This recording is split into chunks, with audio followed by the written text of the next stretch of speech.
enact and give to ourselves the Constitution of Independent India.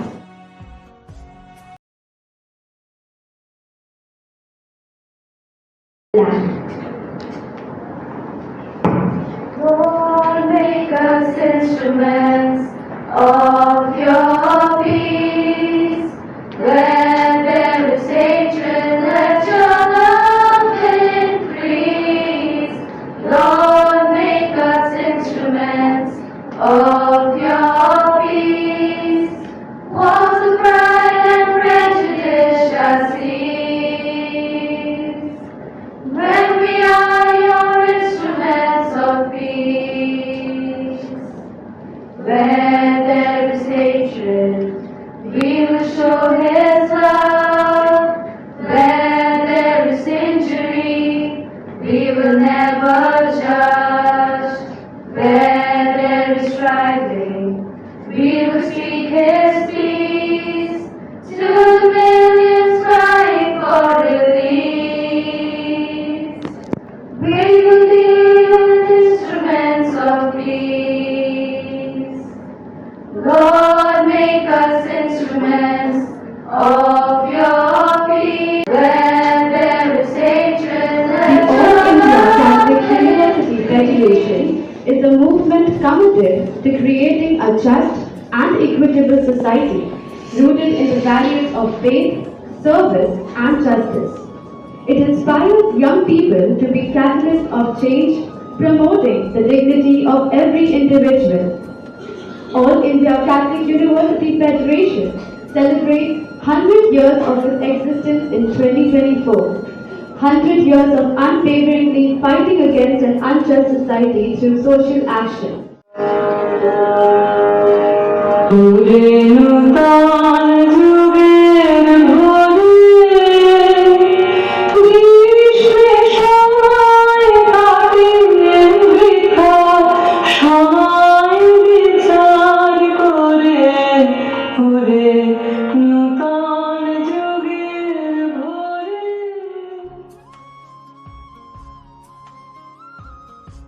For a newly born republic. From Satyajit Ray's multiverse, the aspiration emerges.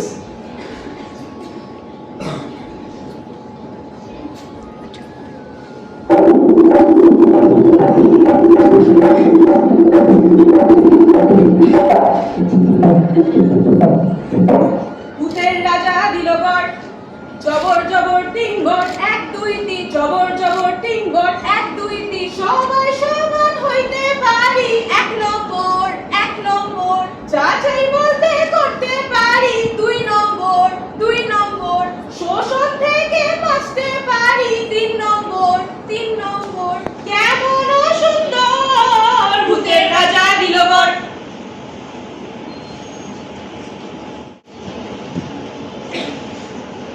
The framers in their debate recognized fundamental rights as essential for protecting individual liberties and ensuring the dignity of citizens in a democratic setup.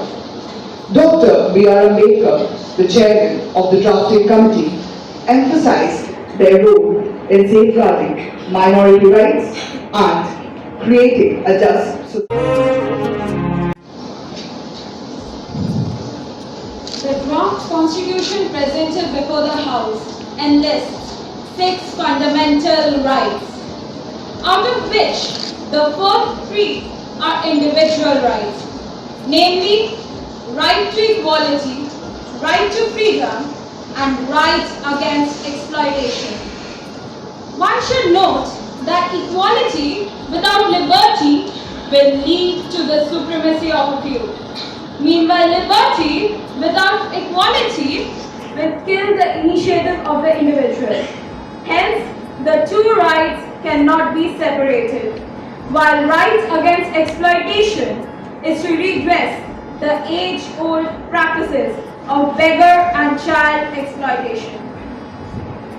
President Sir, in the long run, it would be in the interest of all to forget that there is anything like a majority or a minority in this country.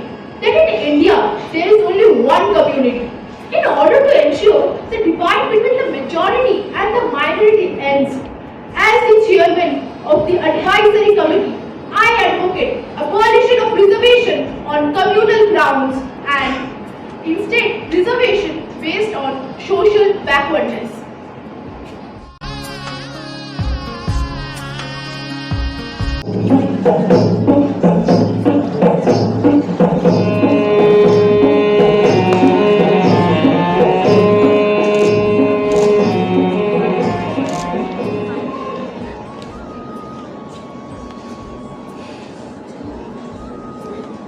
Secularism and religious freedom are essential pillars of India's democracy, ensuring that individuals of all faiths can coexist with mutual respect and equality.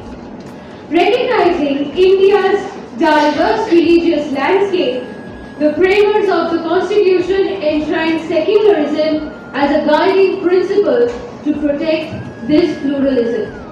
Now, let's reflect upon the debate.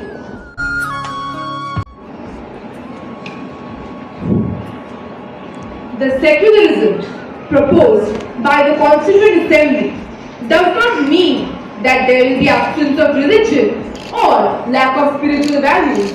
It simply means that the Indian democracy will never persecute any faith or opinion. Rather, it will provide room as much for a devotee of a personal God as for an atheist or an agnostic. Religion, I believe, should inspire people to live a righteous life. I also believe the power of religion is limitless. If this power is not handled by the right person in the right way, there will be tremendous harm. Hiroprajit Deshe, 1980, directed by Satyajit Ray, is a masterpiece of Indian cinema that operates as a political drama with profound social commentary. It serves as an allegory on authoritarianism, exploitation, and the importance of education and resistance in challenging oppressive regimes.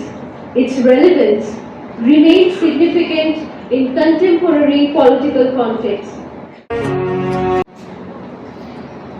আমার কথা এদেশে সবাই মানে, যে না মানে সে মরে ধরে প্রাণী, ঠিক না? ঠিক ঠিক।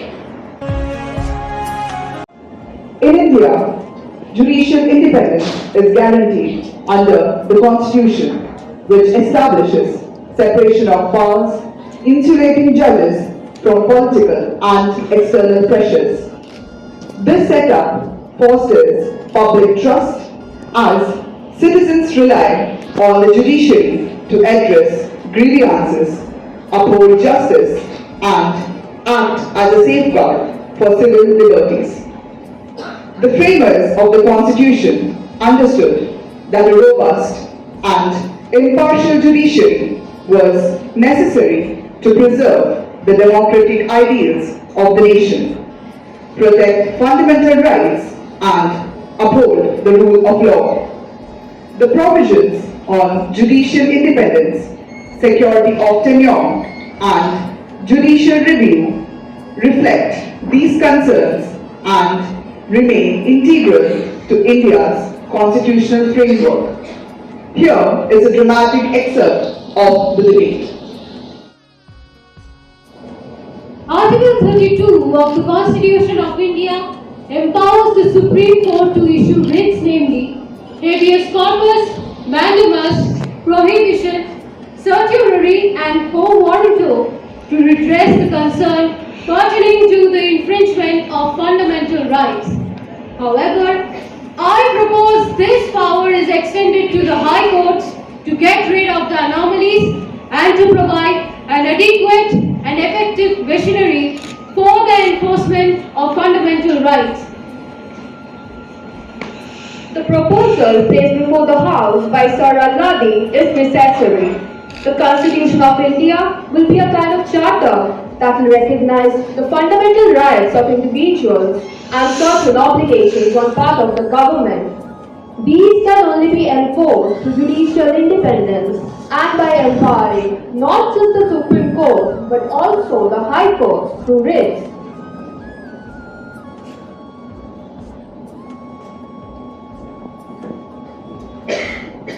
Feluda and Tokshi, characters as created by Satyajit Ray, are being used metaphorically to discuss the independence of the Indian judiciary. What happened, Toshe? You felt a little lost? Nothing much, Feluda.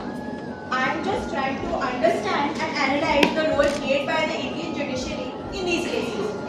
On one hand, I have the Nirbhaya versus the Union of India case of 2013 and the RG Kaur case in West Bengal. While on the other hand, I have the Bilkish Bano versus the state of Gujarat case.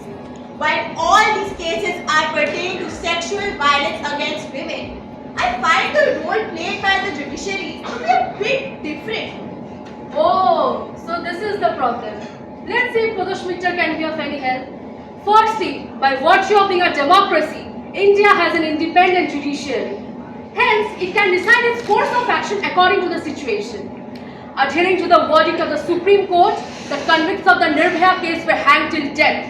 Entire country along with Nirbhaya's mother said that it took us 7 years to deliver justice. And in terms of the RG Kaur case, the Supreme Court has taken immediate steps and is looking into the case as a part of its suo motu action. Feluda, what do we infer from these cases? The judiciary is trying its best to serve justice to its citizens, isn't it? Yes, you're right. Then why did the High Court free the convicts of the Bilkish Bano case? Why did it take 7 long years to serve justice to Nirbhaya? Don't we often say that justice delayed is justice denied?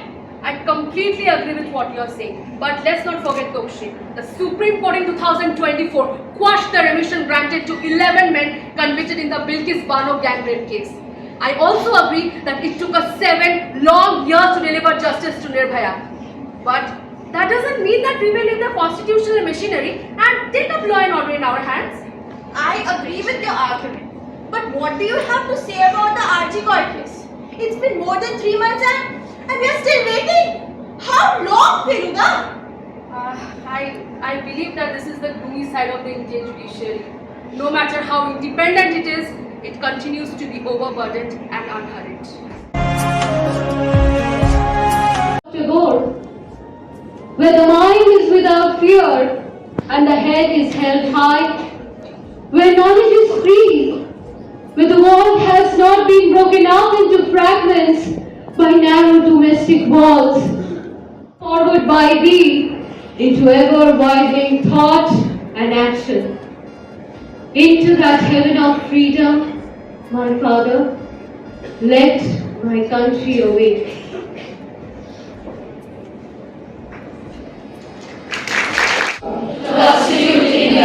Into a sovereign, socialist, secular, democratic republic, and to secure to all its citizens justice, social, economic and political,